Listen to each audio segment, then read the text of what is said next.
बिस्मिल्लाहिर्रहमानिर्रहीम। Chapter number 10 simple harmonic motion, 10th class physics. और हमारा थोड़ा सा जो टॉपिक रह गया था सिंपल हार्मोनिक मोशन का। ऊपर जो है वो अगर क्वेश्चन जो आता है वो हमारे पास ये आता है कि सिंपल हार्मोनिक मोशन या मैथ सुप्रीम सिस्टम की सिंपल हार्मोनिक मोशन के बारे में आप बताएं। अब नीचे जो पैराग्राफ आ गया है उसमें आपको क्वेश्चन आएगा, ये जो आपको इन्फॉर्मेशन में दिया हुआ है, kinetic and potential energy at different position in a math supreme system. तो यही आपका क्वेश्चन आएगा कि define kinetic and potential energy at different positions in a math supreme system. अब स्टूडेंट क्या करता है कि सुप्रीम सिस्टम को देखते हुए ऊपर वाला सारा तो राइट कर लेता है, तो यहाँ पे आके जो मेन इसका पार्ट है इनिशियली द मैथ से स्टार्ट होता है। इस पैराग्राफ में तमाम जो है उसकी काइनेटिक एनर्जी के बारे में भी बताया गया है और पोटेंशियल एनर्जी के बारे में भी डिफ़ाइन किया गया है, लेकिन स्टूडेंट्स यहाँ पे आके जो है वो पॉइंट्स जो वो छोड़ देता है।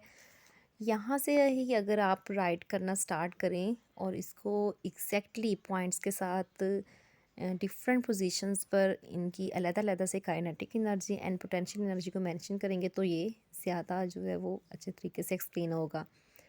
तो यहाँ से इसका आंसर स्टार्ट होता है। Initially the mass m is at rest in main position O and the resultant force on the mass is 0. Figure 10.1a।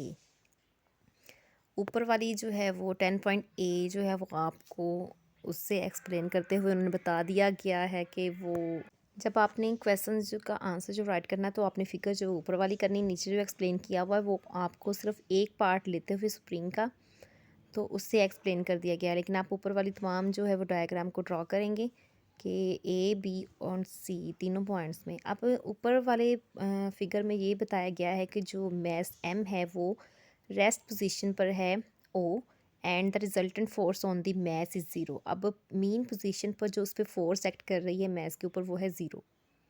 ठीक है।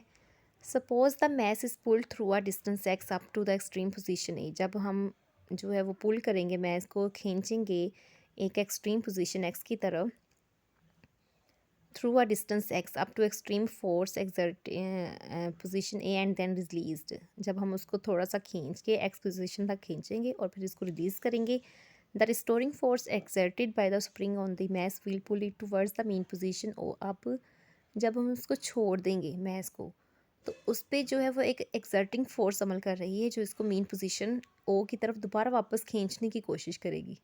ठीक है। Due to the restoring force the mass moves back towards the mean position O. अब restoring force जो उसके अंदर एक force restore हो चुकी है उसकी वजह से वो बैक मेन पोजीशन ओ की तरफ आएगा। The magnitude of the restoring force decreases with the distance from the mean position and become zero at O. अब यहाँ पे जो है वो ओ पर आकर डिस्टेंस जो है वो ज़ीरो हो जाएगा और उस पर जो फोर्स अमल कर रही है वो भी आपकी जो है वो ज़ीरो हो जाएगी। ठीक है। Due to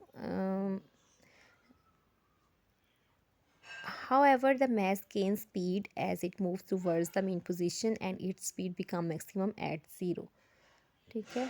due to inertia the mass does not stop। अब यहाँ पे इनर्शिया की डेफिनेशन भी है और एक्सप्लेन भी कर रहा है कि क्यों जो है वो पोजीशन ओ पर जो है वो स्टॉप नहीं होता मैस और कंटिन्यू करता है अपनी मोशन को। और ड्यू टू इनर्शिया, इनर्शिया क्या होता है कि मैस जो होता है वो एक जगह पे स्टॉप नहीं हो जाता, बल्कि इनर्शिया जो है वो एक ऐसी फोर्स है जो उसके ऊपर जो है वो एक्सर्ट करती है मैस के ऊपर जो हमने फोर्स लगाई होती है। Mean position O but continue its motion and reach the extreme position B. अब जो मैस है वो अपनी मेन पोजीशन पर नहीं रुकेगा बल्कि इनर्शिया की वजह से वो ठहरता नहीं है मैस, बल्कि अपनी मूवमेंट को जारी करता रहता है। As the mass moves from the mean position और to the extreme position B. अब जो मैस है वो ऊपर नहीं रुकेगा बल्कि एक्सट्रीम पोजीशन बी की तरफ चला जाएगा। The restoring force acting on it towards the mean position steadily increases in strength. अब मेन पोजीशन जो है वो रिस्टोरिंग फोर्स जो मैस के ऊपर एक्ट कर रही है उसको जो है वो मेन पोजीशन की तरफ लेकर आएगी, तो वो आहिस्ता आहिस्ता जो है वो इंक्रीज़ करेगी स्ट्रेंथ में। Hence the speed of the mass decreases as it moves towards the extreme position B. ठीक है। The mass finally comes briefly to rest at the extreme position B. अब मैस जो है वो एक्सट्रीम पोजीशन पर zero हो रहा है और मीन पोजीशन पर फोर्स जो है वो और डिस्टेंस जो है वो ज़ीरो हो रहा है। Ultimately, the mass returns to the mean position due to the restoring force. This process is repeated.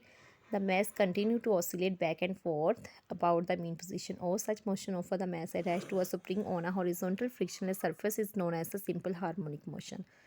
अब यहाँ पे जो है वो हमें वही चीज़ एक्सप्लेन कर दी गई है, ऊपर जो मैस स्प्रिंग सिस्टम है वही चीज़ सारी एक्सप्लेन की है कि मेन पोजीशन पर मैस जो होता है वो जो मेन पोजीशन पर जो एक्स है वो भी ज़ीरो है, यानी कि कोई डिस्टेंस इसने कवर नहीं किया, फोर्स जो वो भी ज़ीरो है। जब हम इसको थोड़ा सा डिस्टेंस कवर करवाएंगे, एक्स पोजीशन का डिस्टेंस कवर करवा देंगे, ए पॉइंट पर लेकर आएंगे तो उस पर एक फोर्स एक्सर्ट करेगी जो कि फिर उस पर जो रिस्टोरिंग फोर्स की वजह से वो दोबारा मेन पोजीशन पर आने की कोशिश करेगा और मेन पोजीशन पर रुकने की नहीं रुकेगा इनर्शिया की वजह से और फिर बी पोजीशन पर जाएगा। ठीक है, ये सारा तो एक्सप्लेन हो गया, लेकिन काइनेटिक एनर्जी और पोटेंशियल एनर्जी यहाँ पे डिफाइन नहीं हुई, ये सिर्फ फिगर पर है। फिगर की वजह से आपने यहाँ से हेडिंग बनानी है अलहदा से, at position, at mean position या एट पोजीशन ओ, अलहदा से काइनेटिक एनर्जी बतानी है और इसके आपने काइनेटिक एनर्जी भी बतानी है और अलहदा से जो है पोजीशन पोटेंशियल एनर्जी भी बतानी है कि ज़ीरो पोजीशन पर काइनेटिक एनर्जी क्या होती है और पोटेंशियल एनर्जी क्या होती है।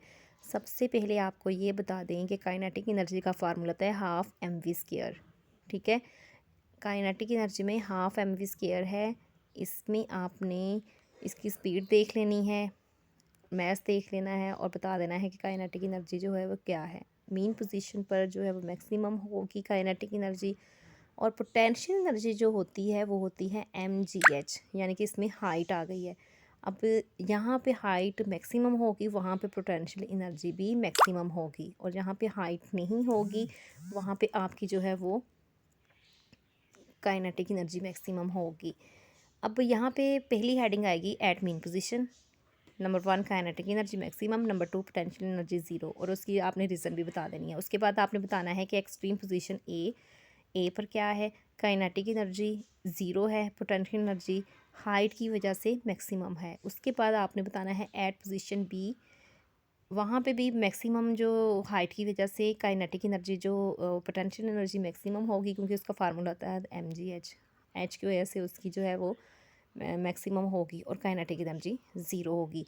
ये अलग-अलग से पॉइंट्स बना के आपने अलग से बता देना है। ऊपर वाला जो है वो फिगर डायग्राम जो है वो आपने सारी ड्रा करनी है, और नीचे जो है वो अगर आपको क्वेश्चन आ जाएगा कि काइनेटिक या potential energy at different position पर इन अ मैस स्प्रिंग सिस्टम की डिफाइन करें, तो आपकी ये सारी फिगर्स एक्सप्लेन होगी। फिगर जो है वो ये नीचे जो दी हुई है फॉर योर इन्फॉर्मेशन की, ये आपने लास्ट में ड्रा करनी है। उसके बाद इनकी मैक्सिमम पोटेंशियल एनर्जी बतानी है, काइनेटिक एनर्जी बतानी है, और हेडिंग दे के इसकी अलग से आपने डिफ़ाइन कर देना है।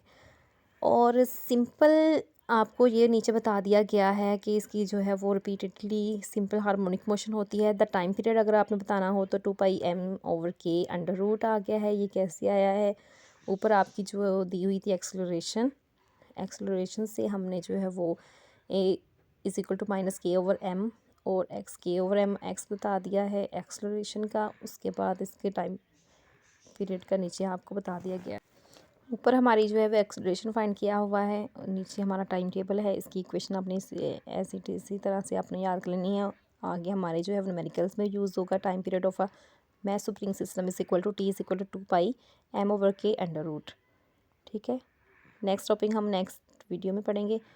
अब यहाँ पे है टिटबिट्स में आ गया है, a human eardrum can oscillate back and forth up to 20,000 times in 1 second. हमारा जो कान का जो ईयर ड्रम है, अगर वहाँ हम कोई ऊंची आवाज़ सुने या वाइब्रेशन जो हमारे ईयर ड्रम की, यानी कि ईयर के अंदर एक हल्की सी फ्लेयर्स होती है, अगर वहाँ पे हम कोई गूंज सुने या ऊंची आवाज़ में कोई चीज़ सुने तो वो जो ओसिलेट करती है वो अप टू 20,000 टाइम्स ओसिलेट कर लेती है 1 सेकंड में। और ये बहुत बड़ी जो है वो क्वांटिटी में, कह सकते हैं कि बहुत बड़ी मिकदार में, इतनी स्पीड के साथ ये जो है वो ओसिलेट करता है ये ड्रम हमारा जो होता है। उसके बाद क्विक क्विज़ है, ये आपने खुद बताना है क्योंकि ऊपर फिगर में कम्प्लीटली ब्रीफली जो है वो एक्सप्लेन कर दिया गया है। What is the displacement of an object in simple harmonic motion when the kinetic and potential energy are equal. आपने डिस्प्लेसमेंट बताना है एक ऑब्जेक्ट कितना कवर करता है जब काइनेटिक एनर्जी और पोटेंशियल एनर्जी जो होती है वो आर इक्वल होती है। पहले तो आपने ये बताना है कि क्या kinetic energy potential energy equal हो सकती है, और फिर आपने जो है डिस्प्लेसमेंट बता देना है, या आप मुझे खुद बताएंगे। आज तक के लिए बस इतना ही। नेक्स्ट टॉपिक में हम पढ़ेंगे ball and bowl system and motion of a simple pendulum.